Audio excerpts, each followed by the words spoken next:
마음으로 낙심이 되거나 포기하고 싶을 때 어떻게 해야 될까? 우리는 이러한 경우를 굉장히 자주 경험하게 됩니다.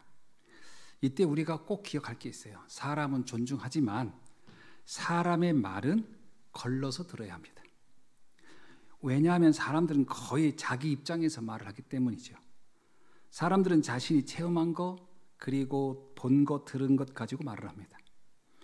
여기에 이 사람이 상처가 있거나 또는 영적 문제가 있다, 이 경우는 조금 더 심각해집니다.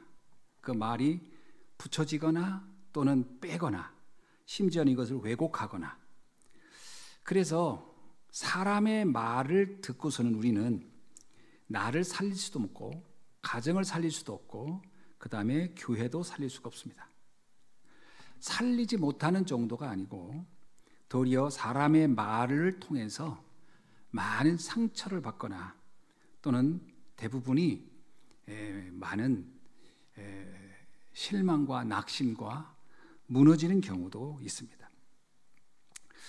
그래서 다윗이 골리앗을 만나러 갔을 때 그때 형들은 다윗을 이해를 못했어요. 그래서 다윗을 막 비난합니다. 자, 그러나 다윗은 그 형들의 말에 조금도 흔들리지 않았어요. 만약에 그가 그 사람의 말을 그대로 받아들였었다면 다윗은 골리앗과 싸우기 이전에 무너졌을 겁니다. 우리는 이렇게 사실 우리가 살면서 낙심이 되거나 그리고 뭔가 포기하고 싶거나 할 때에 대부분의 영향은 사람의 말로부터 오는 경우가 굉장히 많기 때문이죠. 그래서 제가 오래전에 복음을 깨달았을 때 한 가지 다짐한 게 있습니다. 내 평생 동안 오직 복음만 증거하리다. 왜냐하면 이것이 가장 안전하고 이것이 가장 행복했기 때문입니다. 이건 지금도 변함이 없어요. 빌립보서 3장 1절에서 보면 바울은 이런 고백을 합니다. 끝으로 나의 형제들아, 주 안에서 기뻐하라. 너희에게 같은 말을 쓰는 것이 내게는 수고로움이 없고 너희에게는 안전하니라. 바울도 아마 나와 같은 생각을 했구나, 이런 생각을 말씀을 보면서 제가 발견했습니다. 오직 복음, 오직 전도는 정말 복음을 깨닫고 나니까 나하고 딱 맞는다라는 것이 확신해 왔어요. 우리는 누구나 연약한 질그릇 같은 존재입니다.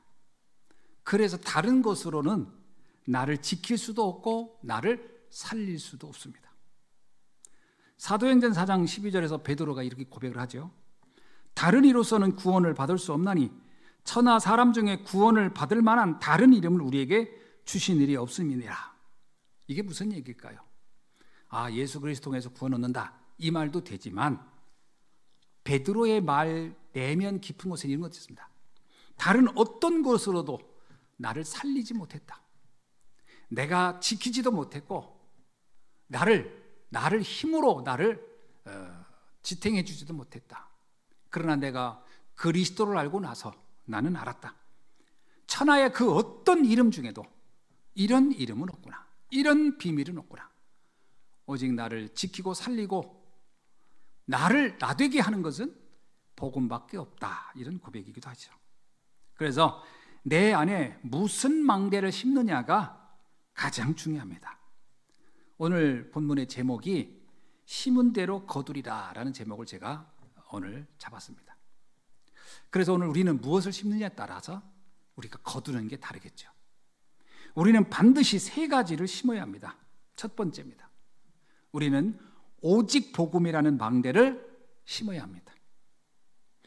오직 복음이 심어지는 날로부터 우리 안에 있던 흑암, 나를 둘러싼 흑암, 무너지는 시간인 줄로 압니다.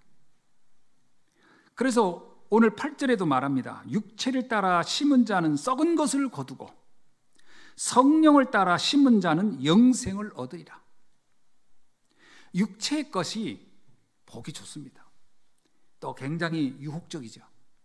굉장히 또 우리가 살면서 필요하다고 여겨지는 게 많습니다. 그러나 이것을 심은들, 이거를 심었다고 한들 무엇이 맺혀지냐? 썩을 것을 거둔다는 거예요. 여기에는 생명을 얻을 수 없다라는 겁니다. 그러나 성령을 따라 심었다면 무엇을 얻는다? 영생을 얻을 것이다. 율법이라는 것을 심고 육신의 것을 심고 망한 사람들이 유대인들입니다. 유대인들은 세계에서 가장 뛰어난 민족이라고 할 만큼 노벨상부터 전 세계에 유대인의 영향력이 안 미치는 데가 없는데, 그들은 그래서 육체를 신뢰하고 육체의 것을 심는데 정말 온 민족이 정말 하나 되어서 노력했던 민족입니다. 그러나 그들이 거둔 것은 전쟁이요 학살이었습니다. 육체를 따라 심었는데 거두는 것은 썩을 것을 거뒀다라는 거죠. 그래서 겉만 보고 우리가 착각하면 안 됩니다. 무엇을 심어야 하느냐? 오직 성령에 따라 복음을 심어야 할 줄로 믿습니다. 그래서 바울은 이렇게 얘기합니다. 나는 오직 그리스도 외에는 다른 것은 말하지 않겠다. 왜 그랬을까요? 그는 알았습니다. 복음을 따라 복음을 심지 않는 것이라면 결국 썩어질 걸 거둔다는 걸 알았죠. 우리의 미래를 무너뜨리고 우리의 후대를 멸망시키는 사단, 그 사단이 가장 두려워하는 게 뭘까요? 복음입니다. 그리스도입니다. 그래서 우리는 그리스도를 심어야 합니다. 오직 그리스도의 망대를 우리 안에 심을 때만이 모두를 살리는, 나를 살리고 교회를 살리고 가정을 살리고 후대를 살리는 열매, 생명의 열매, 영생의 열매를 얻게 될 것입니다. 양의 피 바르는 날 해방되었습니다. 이게 가장 중요한 겁니다. 오직 복음의 망대를 세운 한 가문을 통해 세계를 바꾼 거죠. 그래서 정말 그리스도를 알아들었다면 우리는 다른 걸 심을 생각을 할 필요가 없습니다. 어떤 문제가 와도 상관이 없습니다. 왜냐하면 지나가는 것이니까요. 어떤 사람을 통해 하나님은 세계를 바꿀까요? 어떤 사람을 통해 교회를 살리고 그리고 시대를 살리고 미래를 살릴까요? 오직 복음이 심어진 사람, 그 사람을 통하여 하나님은 세계의 복음화의 열매를 맺게 할 것입니다. 두 번째 우리가 심을 게 있습니다. 그것은 사명의 망대를 심는 겁니다. 정확한 사명을 붙잡는 방법은 하나님의 계획인 세계 복음화를 붙잡는 겁니다. 여러분, 우리 안에 사명이 있다면 뭘까요? 물론 여러 가지로 설명할 수 있지만 우리 안에 진정한 하나님 주신 사명이 있다면 그것은 세계 복음화입니다. 이 사명이 내 안에 각인될 때에 이것은 우리의 삶을 움직일 것이며 나를 둘러싼 환경이 다 바뀔 것입니다. 창세기 37장 11절에 본 요셉이 정확한 언약이 심어졌습니다. 어떤 언약이죠? 해와 달과 별이 많은 곡식단이 내게 절한다. 이 말은 세계 복음화의 사명이 각인이 심어진 겁니다. 그 결과 훗날 요셉은 그 심어진 열매에 따라서 심어진 그 세계 복음화의 사명에 따라서 세계를 살리는 응답으로 나타났습니다. 예수님께서 제자들을 부활하신 후에 감람산으로 다시 불러 모았습니다. 그리고 예수님이 40일 동안을 계속 동일한 주제를 가지고 말씀했어요. 무엇을 심은 걸까요? 그렇습니다. 세계 복음화에 대한 망대를 심은 겁니다. 세계 복음화에 대한 사명을 심어준 거지요. 그때 주님이 심은 내용이 하나님의 나라였습니다. 하나님의 나라에 대하여 40일간을 심은 겁니다. 하나님의 나라가 완전히 그들의 제자들의 마음속에 심어졌을 때 그 결과 그 제자들을 통해서 천년의 응답이 나타나게 된 겁니다. 그 작은 이스라엘을 통해서, 그 정말 소수의 몇백 명의 사람들을 통해서 그들에게 심어진 그 사명의 망대가 이제 이스라엘을 넘어 전 유럽으로, 그리고 저 북미로, 그리고 아시아로 세계를 뒤엎는 역사가 일어난 것입니다. 겨자씨만한 사명이 심어졌는데 큰 나무가 되어 나타난 것이죠. 그래서 나의 말씀과 기도가 하나님의 나라와 연결된 그 순간부터 새 하늘과 새 땅의 열매가 맺히게 되는 줄로 믿습니다. 그래서 예수님도 우리한테 이렇게 말합니다. 마태복음 6장 33절에서 너희는 먼저 그의 나라와 그의 의를 구하라. 이게 다시 말하면 우리 안에 심어야 할 사명의 망대에 대한 말씀입니다. 사도행전 28장 30절에서 31절에 보니까 바울이 온 이태를 자기 셋집에 머물면서 자기에게 오는 사람들을 다 영접하고 하나님의 나라를 전파하며 주 예수 그리스도에 관한 모든 것을 담대하게 거침없이 가르치더라. 하나님의 나라에 대한 이 언약이 이렇게 감옥에 있을지라도 나온 것은 그 안에 있는 게 나오는 겁니다. 난중지추라는 말이 있어요. 뭐냐면 내 호주머니에 있는 송곳은 밖으로 반드시 삐져나오게 돼 있다. 안에 있는 게 나오는 겁니다. 내게 있는 건 네게 주노니. 안진뱅이에게 베드로와 요한이 뭘 줬느냐? 그들에게 심어진 걸 준 겁니다. 그렇습니다. 내 안에 세계 복음화의 언약이 심어져야 이것이 나오는 거지. 우리가 평생의 응답으로 붙잡을 언약이 뭐냐? 바로 세계 복음화에 대한 언약이 내 안에 든든한 망대로 세워져야 할 줄로 믿습니다. 세 번째 우리가 내 안에 심을 것이 24 기도의 망대입니다. 기도면 기도지 또 24 기도는 뭐냐? 24 기도란 얘기는 나의 온 신경이, 나의 온 생각과 마음이 집중하는 게 있다라는 거예요. 어디에 있는 겁니까?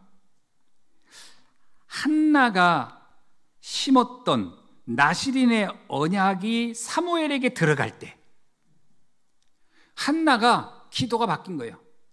울며 불며 했던 기도, 오로지 나를 위한 기도에서 이제 이 민족과 세계를 보는 기도로 바뀌었는데 그가 24가 된 겁니다. 그래서 그의 기도가 누구에게 심어졌느냐? 사무엘에게 심어진 거죠. 그 결과 위대한 이스라엘 역사상 가장 위대한 지도자가 세우게 된 겁니다. 세워지고 나타나게 된 거죠. 목동일 때 이 사무엘이 다윗의 마음속에 심어준 언약이 있습니다. 언약궤에 대한 언약, 성전 건축에 대한 언약, 이게 24 기도의 언약으로 심어준 거예요. 다윗이 평생 동안 한 번도 잊은 적이 없습니다.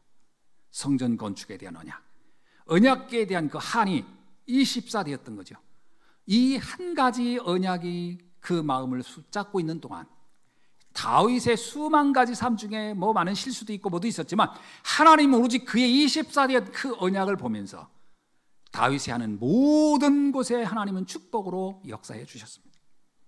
오늘 우리에게 나의 24의 기도의 제목이 있는가?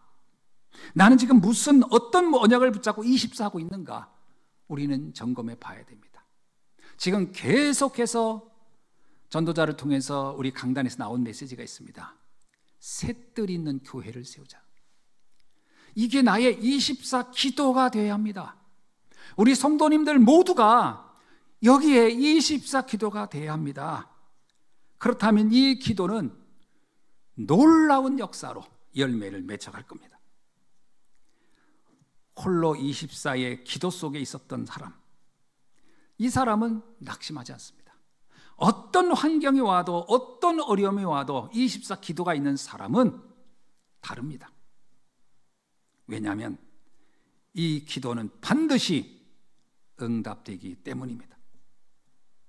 또한 우리가 24의 기도를 가지고 있다면 조급할 게 없습니다. 우리도 모르게 기도를 며칠 해보다가 응답이 없네 이렇게 생각할 때 있습니다. 진짜 중요한 응답은 한참 후에 옵니다. 진짜 중요한 응답은 어떤 때는 나의 생각과 다르게 올 때가 더 많습니다.